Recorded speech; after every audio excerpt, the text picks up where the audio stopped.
Good afternoon, everyone. Welcome to the Sports Wave Network and the Sports Corner with the Conn Man. I am your host, the Conn Man. And you know what? Today I felt that, I wanted to go a little bit solo. I usually have some very outstanding guests, but today I got a couple of things on my mind. I got the NIL on my mind. I want to talk a little bit about the WNBA draft. I also want to talk about, of course, tonight's NBA playoffs, the one and done. But before I go any further, I must, and again I say I must, recognize Mr. Michael Semio. Michael Semio is he was a former co-host with me. I don't know when I first began doing this network, and he was a great addition and definitely complimented our show. But I think he felt that he needed to go on and do what he was made to do. Anyway, he had talked about doing this book for a while, and we kept in touch, and he talked about doing it, and of course I believed him. And well, it has finally come to fruition. And what he has done is he came out with a prequel to the Courts of Reflection, which will be coming out soon, and it's called Before the Line. You guys check it out. And let me tell you something right now. It's a quick read, but it's very interesting. Mike has a way with words, and it's very interesting. And I can't wait for the actual Courts of Reflection book because it's going to be fantastic. And you don't even have to love basketball. Just reading about it, the way his words and the way he um, sets the stage for the stories that he tells. I'm telling y'all, when you get a chance, please get this book. It is called Before the Line. And when Mike has his book actually coming out, he'll be on as well. So I want to give him a shout out because I know how hard he's worked. He don't have any publisher. He don't have none of that. He's doing it on his own. And I know he sent my producer Key Williams a copy, and also Charlie Perry, another well-known podcaster as well. And I just want to give him a shout out and wish him the best of luck. And when the book comes out, I'm sure he'll be coming on our show and we can discuss the book and all things of about Courts of Reflection. So now that I calm down a little bit, I'm gonna crank me up again. You know what? I am so upset with this NIL. Okay, I watch TV quite a bit. I watch quite a bit of shows, and this NIL is driving me nuts. Do you guys know that there are 10,400 individuals who are in the transfer portal? 10,400. So when you look at it that way, I began thinking about what the hell's going on. And then you got this kid, I guess he was at Tennessee and demanding X amount of dollars, and he's going to UCLA now. Let me tell you something right now. I'm old school. That would never happen. Imagine that. Imagine telling John Wooden, yeah, I'd like 8 million. Or, I know I'm old school. I know I'm going back, and today's a different era, different times. I realize that. But how are you going to let a individual, a player, dictate how much money he wants? And it's so difficult for me to deal with that. And of course, my phone rings when I'm doing a podcast, which happens all the time. But we'll take it every show. But you know, wish that these players understand what's going on. And if you notice, again with my old school memory, copycat. Everybody's a copycat. Everybody copycats. First, when the portal, you had a few, and then a few more. You know what I mean? Now everybody. I injured my finger. My finger. Now I gotta go jump in the portal. It started raining. I gotta go jump in the portal. Whatever you do, I gotta jump in the portal. You know what I mean? And what's going to happen eventually is that the portal and the NIL is going to drown itself out. What I mean by that, is you got these, I guess you would call them donors. I guess you would want sponsors, boosters, whatever words you want to describe. Uh, and what it comes down to, who has the most money gets the best players. And I think that's so bad because, again, I'm going to reflect on when I played. You know, we played for the name on the front, not the name on the back. Matter of fact, we didn't have a name on the back when I played. That goes to show you how old I am. But anyway, I digress. But what I'm saying is we played for the team. And, it takes away the rivalries. It takes away the way the game was meant to be played. You know, do I think that players should be compensated? Absolutely. Do I think they should be compensated to that extent? Absolutely not. How the hell are you going to request a Bugatti? I barely can afford a Ford Pinto. You know what I mean? Although I don't have that talent as well. But in today's era, this is what happens. This is what we're given, and these players are going to take advantage of it to the utmost fullest. But if you also notice, a lot, not all, but a lot of the old time coaches like, nah, I ain't dealing with that. I'm out. I'm out. Roy Williams. Oh, I can go on and on. But you got guys like that. Just nah, I'm not dealing with this. Some people can embrace it. I mean, Calipari was one of them guys who just like one and done, so it didn't matter to him. And I think I'm gonna give you guys something that you probably did not know. You think when a player signs that he's got, well, let's go back a few years because the way it is now, it's kind of a little different. But back in the day, not so much, not too long ago, when you signed to a college, I didn't even know, and I was in college. You didn't sign for a 4-year scholarship. You may think you did. The scholarships were based on yearly. That contract had to be signed every single year. I don't think people know that. And so, although you think, I mean, obviously, if you were good enough and you maintain your GPA and you were a good student and you were a good person off the court and on, of course you would keep it. But there are those, if you didn't live up to what, they can get rid of you as quick as possible. So when you look at it from that point of view, I think that the NIL definitely has its advantages. But think about it: when you get a player making $8 million, $5 million, $4 million, think about this. Unless that school's like a Texas or North Carolina, one of them high maintenance schools who have a whole lot of money, with trustees. Uh, the parity was pretty good this year, I have to admit. But that's gonna, with all these, I'm being nice today. With all these transfer portals, it's 10,400. Think 10,400 entered into the transfer portal. I just think that, again, as I said, it's all copycat. And I think it's very frustrating for me as an old timer who loves the game from day one. And seeing, I know games got to evolve, games got to change, but the way I just can't see when someone like me who didn't have a dime in his pocket and the window to throw it out come up and see people driving their Bugatti. I can't comprehend that. I know I gotta get with the times. And I guess I'm gonna have to accept it. But I'm gonna tell you what I think, and hopefully people can listen and maybe heed my words. Within 4 or 5 years, the NCAA portal, transfer portal, NIL is going to either become extinct or they're going to be made a whole lot of whole changes. And I mean, I haven't heard this. This is my own opinion. I didn't read anything about it, but I'm just going by my own personal opinion. When you have players like that, think about it. You got one player making, let's say, I'll go low.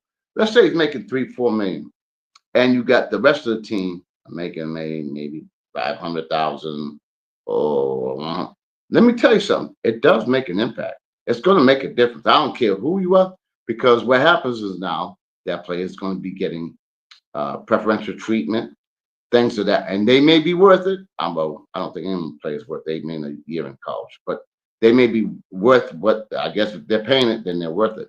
But I mean, I think that's going to have an effect on the locker room, and more than likely they're going to, if they're that good to make that type of money, they're not going to be there that long.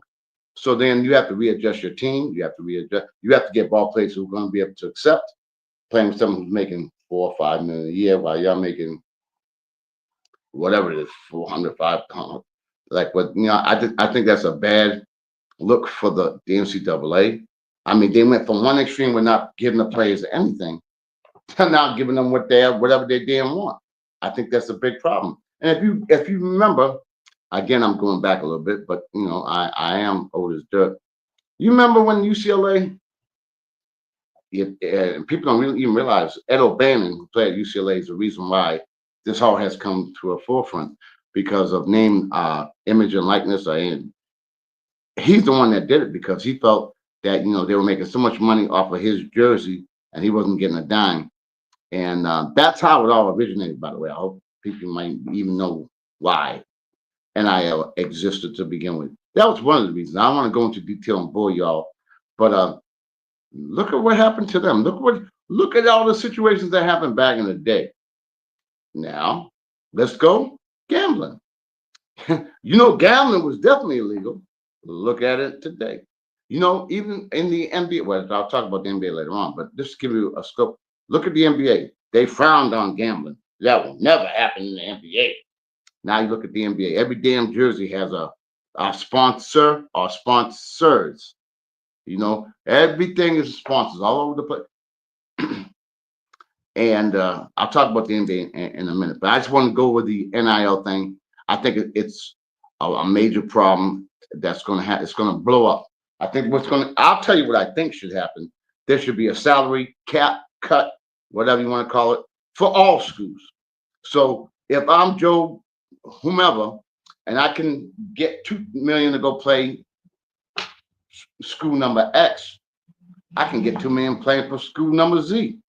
And then I guess it evens out and makes it more palatable for, parity, because you want parity. But when you allow the NIL and the boosters who have the most money get the best players, I don't want to go into detail, but if you look around the landscape, look at all where some of the best ball players are going in the transfer portal. I'm just saying, just take a look and you know why. It's the end of the line, it's the bottom of the line, it's money. I wonder where the players lose that love of the game because of the love of money. Do you know what I mean? I wonder how much of an effect that has on an individual. Because now, the coach tells him something he don't like. I'm making more money than you. You know what I mean? That takes an effect. I don't care what anybody. That's going to take an effect. It kind of makes it more difficult to coach. Because if you got your star player who's acting a fool because he knows he's going to get that money and he's only going to be there a year, what does that say to the rest of the team? You tell me. I hope somebody tunes in and gives me what their response is. And like I said, the NIL has been great in a lot of reasons because a lot of players, even though they had scholarships, and we all know what happened under the table. It's just a matter of who got caught. This has always been NIL has always been around. Just hasn't been called NIL. And maybe not with sales of jerseys and stuff, but we know about cars and we know about things that happened back in the day. It always happens in every sport, but not to the extent that it is now. And of course, with social media, it's widely promoted, and you can see it all right now. So I think with the NCAA, I think what's going to happen is you put a cap. This is what you can get. Boom. All schools. This is the limit. Boom. I think that will make the playing field a little bit more better and more equal for maybe the lower level Division I schools, the 1A schools, and I think it'll be a little bit more. It'll be a lot easier for coaches to recruit as well, because if I'm good, you're paying me 2, but I can get 4. You out the game, even though you may be a better coach, even though you might have a better team. Do you know what I mean? So, I did my little rant about the NIL because that really, really upset me. And these players don't know how lucky they are because a lot of players, if you remember Shabazz Napier, I better get it right. Shabazz, he was talking about he had no food when he went back to the dorm. If you all remember that. So, I mean, I agree that they should be definitely compensated. To what extent? Again, you're gonna have people on me saying, "Mike, you wrong, man. They should get whatever they want and whatever they can." I just think they should have enough where they're comfortable and they can concentrate on basketball instead of concentrating on Bugattis and houses and buying. I just think that's way, way. I think we're losing the love of the game for the love of greed and what it can do for you. And I just think a lot of times when you have that kind of money, it takes away your heart, it takes away your grind, it takes away your struggle. You know, if you ever, again, I'm going to go back, but you ever hear about, guys should listen to Charles Barkley or in football, Shannon Sharp. You know what I mean? Living in outhouses and what they had to go through. You know what I mean? So I don't want to go that far back, but I guess I did. But it just really upsets me with the fact that this NIL thing. I don't like it. I think there should be some type of. I think that when they came up with it, I think they should have thought it out a little bit more, and I think they will. I think they're going to make changes. I definitely think that they need to structure it so if I'm a booster and I got $1 billion and I want Joe Bonehead, I can go and pay for him. Do you know what I mean? Because I got the money because I want Joe Bonehead, and I just think that it's so detrimental to the game, man. I just like watching the game and players playing hard. Then you got to go by the parity, and then the rivalry. Do you know what I mean? I'm gonna tell you, watch that Duke, North Carolina is gonna go downhill eventually. It's not gonna be the same. Well, always because Duke, North Carolina, it's always gonna be that. You know what I mean? But I mean, they intensely because guys are not playing 2, 3, 4 years. They're only playing one. Get that money. If they're happy, they might stay. If not, they're gone. I had my thing here, but my computer wasn't working, so I had to use my phone here. But I had a list of all just in April who have gone into the transfer portal. Ridiculous. And the reason is money or playing time. That's it. Money or playing time. Or maybe your coach got fired and then a new coach comes in and that's going to diminish again your playing time. So I think that's a major issue. Again, I'm going to leave it at that because I can go on all night about the NIL, but I just think that it's a blessing, but it's a curse, and I think that's gonna. I think a lot of the old time coaches are not gonna want to deal with it. You know what I mean? Do you know the schools hire people just to manage the salary cap? It's like the NBA. Do you know that colleges will go out and and get what's the word I guess you capologists? I guess that's what they call capologists to study how much they can spend on data, just like the NBA. And that's probably what college is going to become to because now you got owners who may not be able to purchase an NBA team will purchase a college team. That's going to be next. You heard it here. But anyway, okay, I'm going to digress. I just want to get my rant out about the NIL. I just hope that they make some changes that are going to be positive for the game because the love of the game, you play for the game, man. When you get all that money, I kind of think it takes away, man. I just love the game. You go out there, you got a robbery, you go out there and you bust your behind. And obviously I wasn't as talented as these guys are. But with me, if the coach starts yelling at me, man, I took that as oh yeah, that got me going. And these players now, just because they get yelled at or they get screamed at, you got to treat these players, especially if y'all make it 4, 5, 6. They're gonna bounce in a minute. So, all right, I gave my rant about the NIL, but a couple of one of the good things I do want to talk about was we had a WNBA draft. I mean, I thought that was great. If you remember, maybe about 5, 6 of them, most of us anyway, really didn't pay too much attention to the WNBA. But most recently, not just because of Caitlin Clark, but most recently, I've been watching the WNBA, and I'm in love with the game. I love the way they have the fundamentals. I love the way they play, their grit, their toughness. and the way the game has grown from Diego, but and I like the also the changes that are made to make the game better for them. As far as you know, um, uh, facilities and everything that's going to make it a lot easier for women to play, and also the fact that they have that league called the Unrivaled, which keeps players home as opposed to going overseas, and they pay way more than the starting salary at the WNBA. I think the NBA starting salary is 78,000. I think, and you when playing Unrivaled, I think you can make up to 350,000. And I think it's only 12 games in the Unrivaled League, if I recall. But anyway, I'm very happy about that. I'm gonna go over a little bit of some of the teams in the WNBA because again, I watched the drafts and I was shocked on with the number two pick. I can't pronounce the name. I'm probably gonna say it wrong. I gotta put my damn glasses on. But anyway, here we're gonna go. We're gonna break it down here. Let's see what we got here. I got my glasses on. Um, of course, the Dallas Wings selected Paige Becker's number one.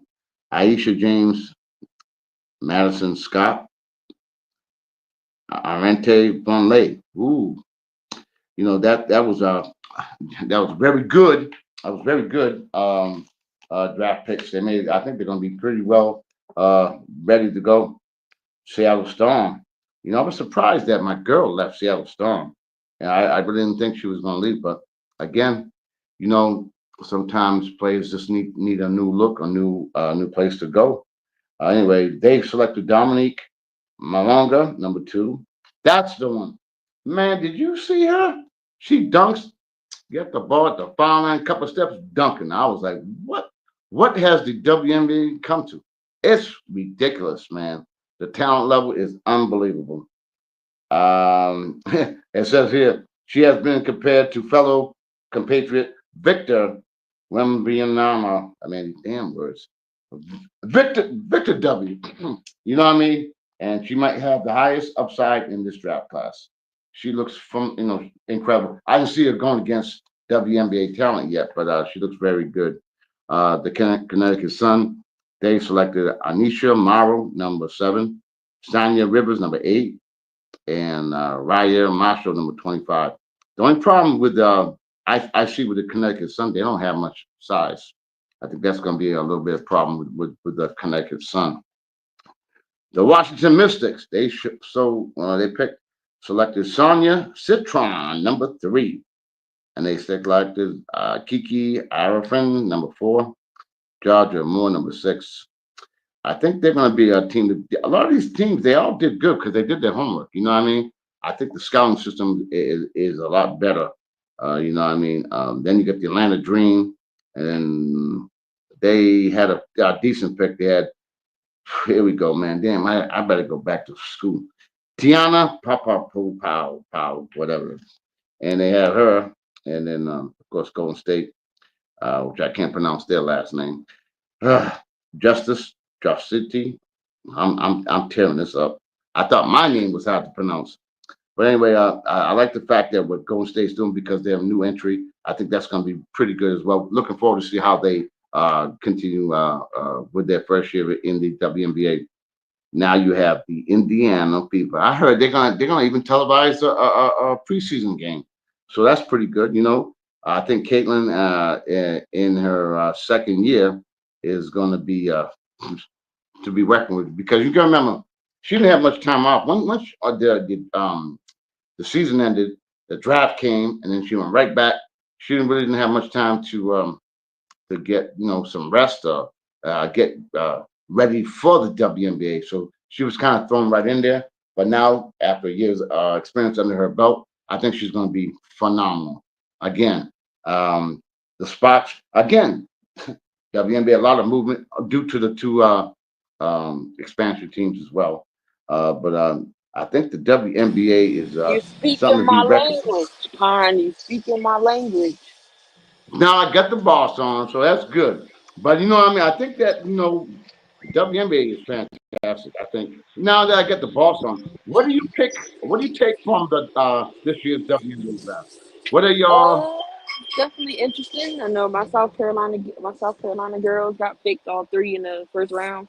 Um, Pow Pow, she went to Atlanta, so she gets to play with Ryan Howard and Brittany Griner. Ah, She's good defensively. She can shoot the three. Um, my team, the Sparks, picked up Sanaya Fagan. So it's another big that we needed. And then I forget where Bree Hall went. Um, I forget what team she went to. But we all knew the given that Paige Beckers was going to go number one to Dallas. Dallas is now considered a favorite now, pairing her up with Arike Gumawale. yes, yes. That is That's going good. to be. And Dejanay Carrington coming over from Connecticut, and then you got Nalissa Smith coming from the Fever. And you still got Maddie Seegers from Villanova. Dallas is going to be good. Now, as you guys can see, my boss knows the WNBA. You can see that for a fact. But what who do you think? I know who your favorite is, but who do you think is going to come out of the WNBA? And also, what do you think about the two expansion teams coming in? Golden State, and then you got Toronto. I think Toronto comes in next year. I think it's just Golden State this year. Of course, Golden Yes. State is they get the not say the leftovers, but they get to pick expansion team. You get to pick to see who you got. Um, I mean, Golden State could be a sleeper. It's a team to watch out for. They got what's her name? Chris Martin from Iowa who played with Caitlin Clark, who was on the Aces Yeah. team, and they got Hmm. traded. She played very well. Um, so they'll be up and coming. I know they got Chin from Connecticut. They drafted. So Connecticut has some good. Connecticut has some drafts this year. Some players come out. I think they had about five that got drafted. Yeah, they had Rivers and Marshall. So yeah, they're gonna be all right. They're gonna be all right. One more question. What do you think about the person? Who am I thinking about? I better get it right. Who left the Vegas Aces and going elsewhere? Um, Talking about Kelsey Plum. Yes, that that was my. You know how I play that off. That was my girl, but I don't know. What do you think about that? That's beautiful. You know why? Because she's in Why? LA. Yeah, that's I true. told you that's the only LA team I'm rooting for because of um I've been watching the WNBA from the beginning. It was at 1999. I've been a Sparks fan because of Lisa Leslie. So Oh that's yeah. why that's how I'm an LA Sparks fan. So we was missing a guard, and Plum was the guard that we needed. We get Cameron Brink. I think he comes back this year from an ACL injury. We have Rakia Jackson, who was good from Tennessee. De'Erica Hamby. Our team's gonna be, and then we just added Fagan. So yeah, we're gonna hopefully make some noise a little bit. Hey, boss, you got to do your own WNBA show because you got me beat. And you know what I mean? Wow. You remember on the top of your head. Look at you. Wow. That's phenomenal. But yeah, I was saying that, how much you've been following this for so long. What is your opinion about how the WNBA has progressed and what it's going to be in the But future? we just needed more support in WNBA, especially for these girls. I know. Oh, we might have lost her. But hey, that's my boss, Key, man. She's my producer. She knows I got a paper right here. She knows more than me. I got the damn paper right here. But one thing I did want to bring up, which is surprising to a lot of people, and I think things need to change about that. Do you know that the WNBA lost money? Do you know that they lost over $10 million? I don't think people believe me on that. The WNBA lost over $10 million. A lot of it was attributed to they used to fly commercial. Now they're plane rides and the games are chartered now, which obviously is uh, very expensive. So, but yeah, you would think that with the WNBA and the way the participation, the way uh, stadiums being sold out, and and the way the interest is in of the WNBA that they made money, but they did not make money.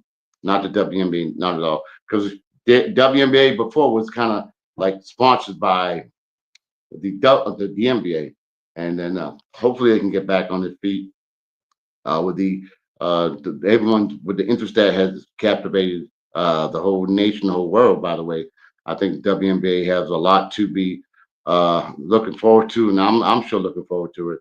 I guarantee I've watched so many damn games. I'll be watching it.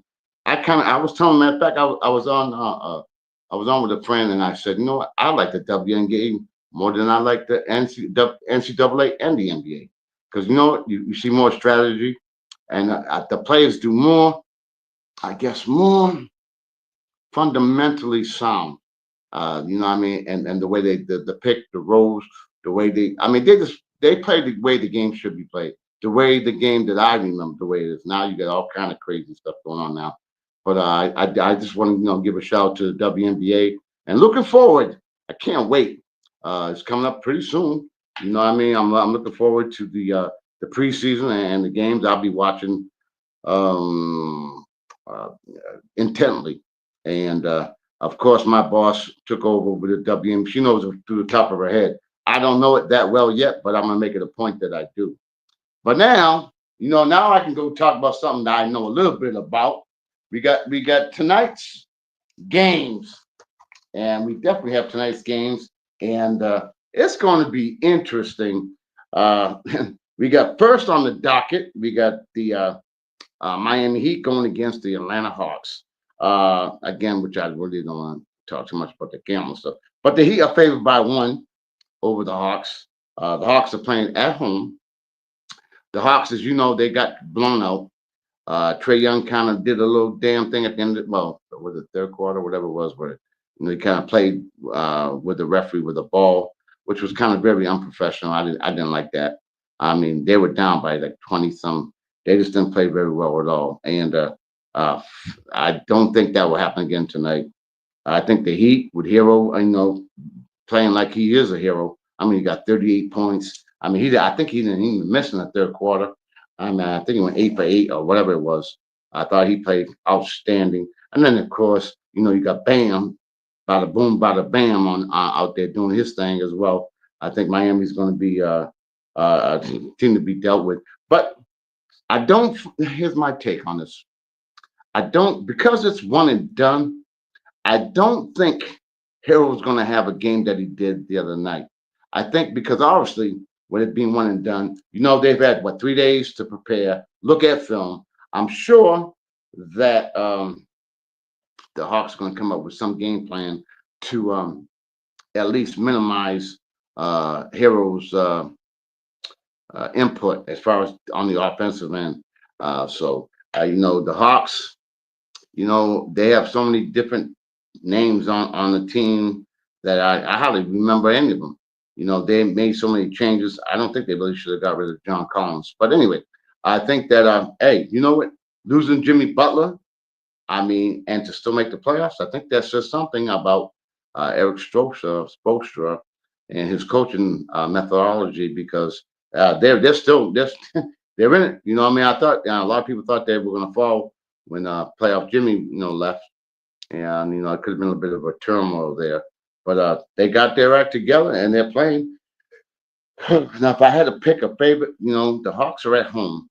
I think usually when it happens like that and in situations like that when you get blown out, you're going to come up with more vengeance. You're going to come up with more intensity.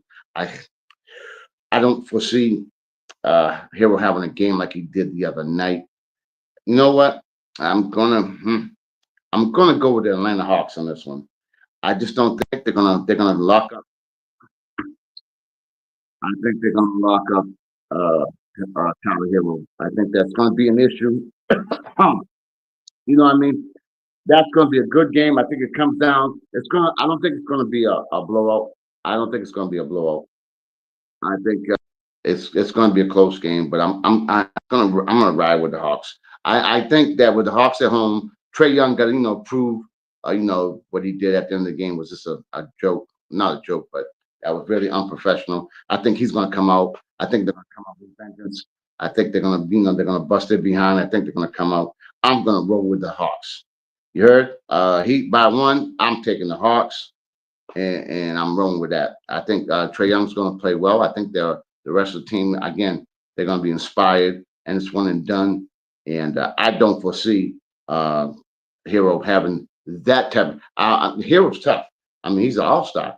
You know, what I mean, and he's finally getting to be the man. He had to take a backseat to Jimmy Butler, but now he's the man, so he's going to do the damn thing. But I just don't foresee him getting 38. I don't see him hitting 8 in a row again like that. I don't foresee. I think I'm gonna roll with the Hawks on this one. I may be only one of the very few, but I'm gonna go with the Hawks. Now, here we go. I'm looking forward to the second game, which is the Grizzlies against the Mavericks. They got the Grizzlies as 6.5 point favorites. You know what? Throw that out the window. Throw that out the window. First of all, you got Ja, who he suffered. It was not a simple ankle sprain. They said it was a real, ankle sprain. And ankle sprains are the worst thing to come back from. I've had my share playing ankle sprains. Anything can tick it off. Anything. Ankle sprain. It's better to have your ankle broken and let it heal than have a ankle sprain because any wrong turn, anything. You know what I mean? And they gave him out. They injected him with a shot. I heard that it was effective. And job being job, he gonna come out. He gonna come out. He's gonna come out gangbusters. You know what I mean? He's so talented, and he's got that dog in him. He's gonna come out crazy. Um, and the Grizzlies, they got to, I like their team, Bane. I think he's tough. And then of course they got the big man in the middle, Jackson. I like him as well. They got a good team. They got a good damn team.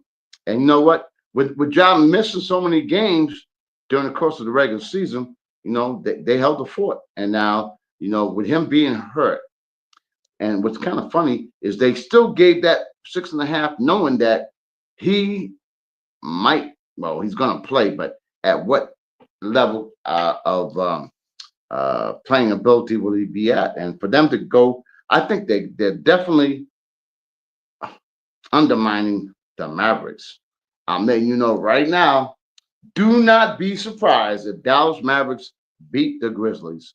I'm telling you right now, even though Memphis is at home, I'm telling you, I have a feeling Dallas Mavericks got something to prove. We got that, I won't say his name, the owner or general manager, excuse me, let me get it right. The general manager, I don't even want to say his name. Whatever. He made a move that was he made that move to get AD for Luca, and unbeknownst to anybody else, even Mark Cuban was like, "What the hell are you doing?" He made that move, and of course but you got to give him. You got to give him some scorpiones, man, because he sits right there in the stands and he takes the heat. And then which I thought the interview was kind of weak, but he did say defense wins championships, and we stand by our word. Something tells me that Dallas is going to come out with so much intensity. And you know what? The thing about it is, I think Dallas, man, they got some bigs that are going to be disruptive. I think they're going to disrupt Josh, especially, and hey, let me tell you something. I'm going to tell people who know the game know what I'm talking about. If they know Josh got a bad ankle, guess what they're going to do? Let's keep it real. You know what? They're gonna. I don't want to get in no trouble, but they're gonna bang him up. They're gonna bang him up. They're gonna see what he can take and what he can't take. Let that be number one. Number two, when you have an ankle like that, and with him having that unbelievable vertical leap, which we all know he has, that's gonna affect the way he jumps, affect his quickness, his lateral movement. And so I think what they're going to do, if I'm correct, they're going to go at him, make him work hard on defense, make him use them legs, them puppies, as Perkins calls it.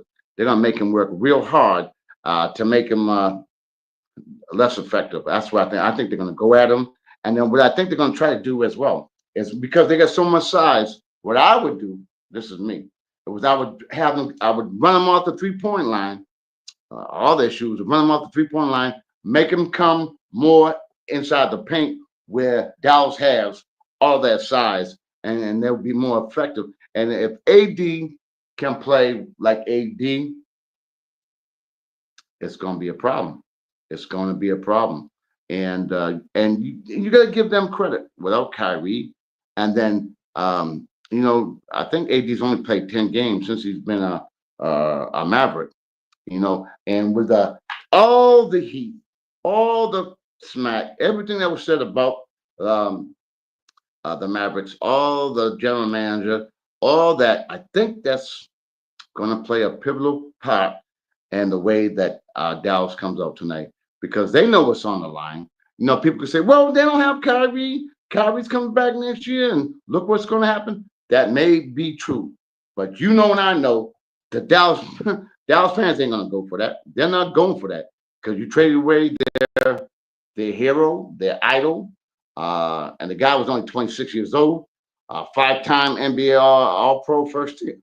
I mean, and only 20, he got another 10 years of greatness, and he's 6 years younger. I think he's 5 or 6 years younger than AD. AD's injury prone.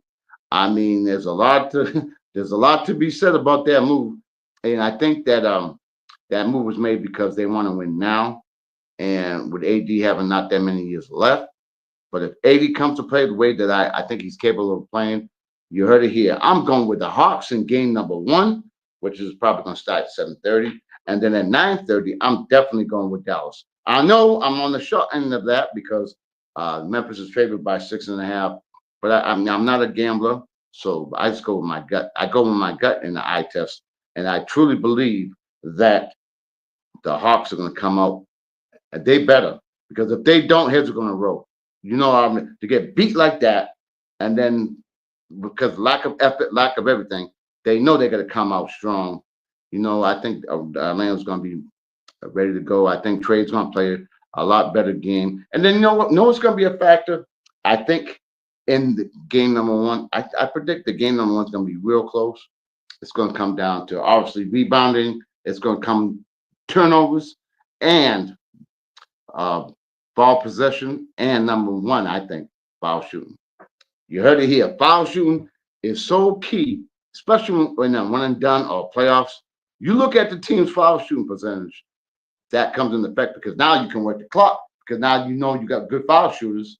So now you can do so many things when you have good foul shooters in the lineup at the same time, and then you can work the clock. It's so many things you can do that it's a coach's dream when you have that. So be when you're watching the games tonight, watch out for the foul shooting and see what the percentages of that because I think that's going to be crucial.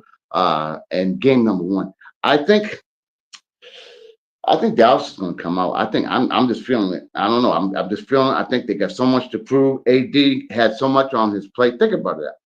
He goes to Dallas. Didn't hear well allegedly didn't hear a damn thing. Finds out. I don't know. I guess he was home eating dinner and finds out, and then I think a friend called him, and he finds out that way. So he goes into Dallas, and he knows he's going there instead of the legend, the hero. I mean, and then to go in there and get booed and all that. I mean, he took a lot of heat, and not only did the general manager, but so did AD as well. And I think that they got something to prove. I think they're going to come out guns are blazing. I think it's going to be a good game, but I think I hope that Ja don't come out and get hurt early because that's going to throw everything off. But what I'm going to be doing is looking at the beginning of the game and see how much he he favors that ankle. I want to see how much hop he has, how much strength he has, how much quickness he has. Not so much vertically, but laterally. I want to see how much he can do as far as defensive end. Because, like I said, they're going to take it to him. They're going to make him work, and then again off the record, they're gonna bang him up a little bit. They're gonna bang him up, and then with 3 days, I think it was 2 or 3 days to you look at film. They're gonna watch all his movements, and of course, when you get in a situation like this with one and done, I mean,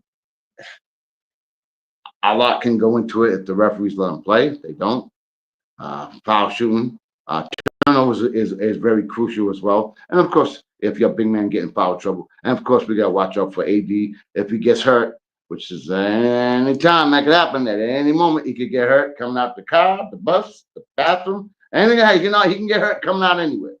So if he can stay, if they can keep him healthy, you know what I mean, they can get by. They can definitely win tonight as well. Memphis has had, I think they had a very good regular season. I think that you know, even with the injury to Jav and everything, I think they played well. But then again, you also got to remember they got rid of their coach. People, they got rid of the damn coach. I mean, you got to be what? What is going on? Firing all these coaches out. That's a whole nother topic. I only got about 10 minutes left here on this show, so I can go into that. But I enjoy coming on here talking, every now because I do have great guests. And I got my producer, who's been there for me. So I enjoy it every now and then. I mean, most of the time I like to have my guests do all the talking. But every now and then I like to come on, I do know a little bit. I know a little something, something. So I like to come on and, express my opinion. And I like to see what the reaction is because the NIL, I am 1000% on that, what I said. They got to make changes and they got to make changes soon. Or you're going to see the NCAA going to turn into who knows what. They're going to come up and restructure, make it a salary cap. Team can only spend this much, no more. That's going to benefit everybody, not just the top people who have the top money, who have the most money. That will make things so much easier. And then anybody questions that, I'll just look 10,400 transfer. 10,400 and the transport or whatever you want to call it, the damn pool. 10,400. Talk to me on that one. And I got about a few minutes left, but again, with the WNBA, I'm so happy that the women are getting their just due.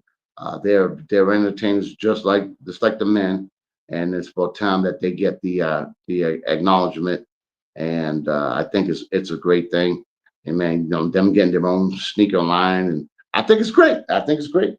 I think what's next, as I said before, the WNBA lost money. They lost money this year, so they got to do so. I don't know how, because I barely can count to 10. But I mean, they have to come up with some solution where they can generate more income. And you're gonna say, well, Mike, they've been selling out stadiums and the attendance records. They still lost $10 million. So there's got to be a way so that they can uh, grow on their own. As I said before, they were flying commercial. Now they have charter.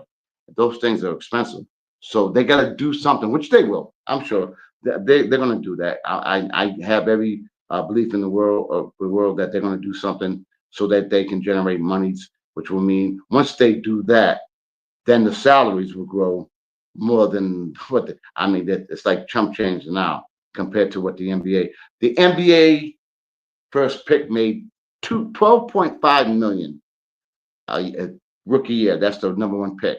I think I might have this one. Key might have to help me on this one. I think the salary in the WNBA is 78,500. I think. Key will check me on that. Don't worry, she'll check me on that. So you can see the disparity.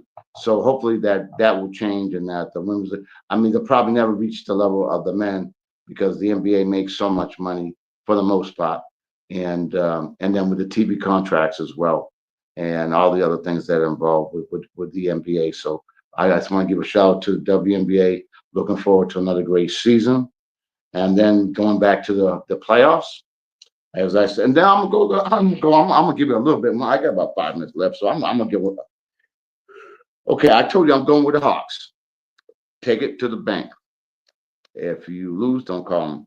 I'm gonna go with the Mavericks. I think the Mavericks gonna shock the world. I think everyone's going with the Grizzlies. I think the Mavericks with his size. I think AD is gonna finally. He's healthy. He's gonna do the damn. He's gonna do the damn thing. He's gonna come out crazy. I think. And once they get this win, they have a couple days to rest. I think that's going to be beneficial to AD and the bigs, and they're all healthy. So you better watch out. You heard it here. Dallas definitely will be beating them Grizzlies tonight. Now we got some great games tomorrow. Man, we got 4 games tomorrow. The Knicks and the Pistons. Knicks are favored by 7. You know what? I don't think that's going to be. I just don't see it. I think the Pistons are young and hungry. Although most teams have to go through the pain to get to the riches. You know what I mean? Every team, the Pistons, the Lakers, the Celtics. You know what I mean? Only the Bulls. The only team that really have to go through that so much was Golden State. If you look at it, the other teams had to go and learn how to win. So in that regard, I think the Pistons probably need to go through that pain. You know what I mean? So this could be a learning experience. But you know what I mean? I just like the way the Pistons play, man. They're hungry, they're young, and you know what? Sometimes when you don't know, it's the best thing because they've never been there before, so they don't know what to expect. So they're just gonna go out there and play. As far as the Knicks having uh being favored by 7, Brunson, of course, is a beast. I think it all comes down to Towns. I think because I don't know, whatever his name is, he's gonna play well. The guy's gonna play real well too. So I think it comes down to Towns and how well he can deal with the offense. We know he's an extremely gifted outside shooter, and he puts up great numbers.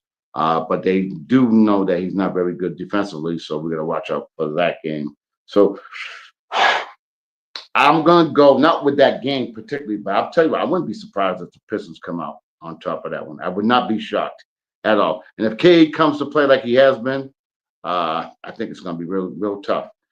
And with the fact that Tibbs only plays 7 guys, I think that could be a factor. And so I'm gonna roll. I wouldn't be surprised if the Pistons win. Pacers and the Bucks. Thank God, Dame Dollar's back, and he's got an approved to play, so I think he's going to be effective. I like him. Pacers are favored by 5.5. They're home.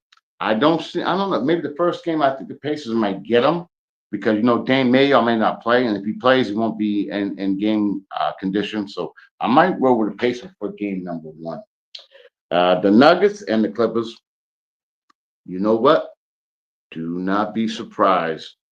I'm rolling with the Clippers. I think the Clippers are on a roll. Hodges playing like he's 26. I mean, you know, Kawhi is playing great as long as he stays healthy. I mean, and then they got Powell. Watch out for him. He's a secret weapon, Powell, on that team. So I'm rolling with the Clippers on that one. And Lakers, we already know what we already know what my boy says in 5. We already know about my Lakers. You already know. I think the Lakers are destined to be the NBA champions this year. But of course, I'm going to get a lot of heat with that. But anyway, and then of course I might as well go Sunday while I finish it out. The Celtics and Magic. Celtics by 14. Hell to the no. They might win, but no, not by no damn 14. Orlando is tough. Orlando plays them very well as well. Celtics have a hard time playing the Magic. Hell to the no. They're not winning by no damn 14. The Rockets and Warriors are going to be real tricky. Again, the Rockets are young, hungry, great coaching. Warriors, old, hungry, great coaching. It's going to come down to, it might come down to the experience level. Again, teams got to go through that pain. They got to learn how to win. And they got a couple of veterans on the Rockets. And Thompson, I talked about that kid back in the day. Kid's unbelievable. He's going to be the next superstar in the NBA here. Here. So I'm going to go with Celtics, but not by 14. The Rockets and Warriors, with it being in Houston, with it being the fact that they've had much more time to prepare and I'm going to be more well rested, I'm going to go with the Rockets on game 1. Well, anyway, folks, it's been an hour that went by so damn quick. I want to thank Key Williams for coming on, giving us some WNBA knowledge. She knows way more than me. But anyway, I want to thank you guys for tuning in. I'll be on next Friday at 6 o'clock with one of the, I guess I struck gold. I have one of the most talented individuals in the world. And when I tell you that, I'm telling you. Tune in next Friday, 6 o'clock. I'll keep it a little bit surprised, but I'll be posting it on all my platforms as well. Sometimes you get lucky. Well, this one I got lucky. So tune in next Friday, 6 p.m. on the Sports Wave Network and Sports Corner with the Conn Man. Take care. God bless. Happy Easter celebration. Thank you.